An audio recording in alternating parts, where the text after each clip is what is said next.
एक बार देवर्षि नारद वैकुंठ धाम गए। वहां उन्होंने भगवान विष्णु को नमन किया।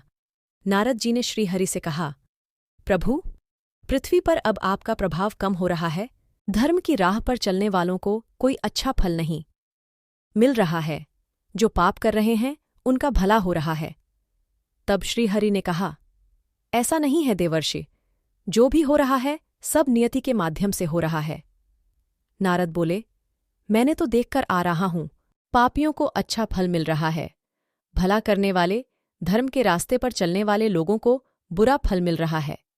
भगवान ने कहा, कोई ऐसी घटना बताओ। नारद ने कहा, अभी एक जंगल से आ रहा हूं। वहां एक गाय दलदल में फंसी हुई थी। कोई उसे बचाने वाला नहीं। तभी एक चोर उधर से गुजरा। गाय को फंसा देखकर भी नहीं रुका। वह उस पर पैर रखकर दलदल लांघकर निकल गया। आगे जाकर चोर को सोने की मोहरों से भरी एक थैली मिली। थोड़ी देर बाद वहां से एक वृद्ध साधु गुजरा।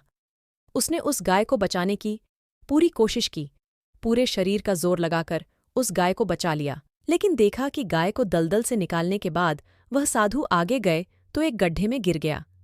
प्रभु, बताइए, यह कौन सा न्याय है? नारद की बात सुनने के बाद प्रभु बोले, यह सही ही हुआ। जो चोर गाय पर पैर रखकर भाग गया था, उसकी किस्मत में तो एक खजाना था, लेकिन उसके इस पाप के कारण उसे केवल कुछ मोहरें ही मिली।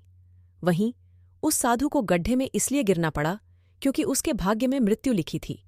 लेकिन गाय को बचाने के कारण उसके पुण्य बढ़ गए और उसकी मृत्यु एक छोटी सी चोट में बदल गई। इंसान के कर्म से उसका भाग्य तय है। कर्म और भाग्य। सीख, जीवन में सत्कर्म करते रहें, किसी का अहित न करें,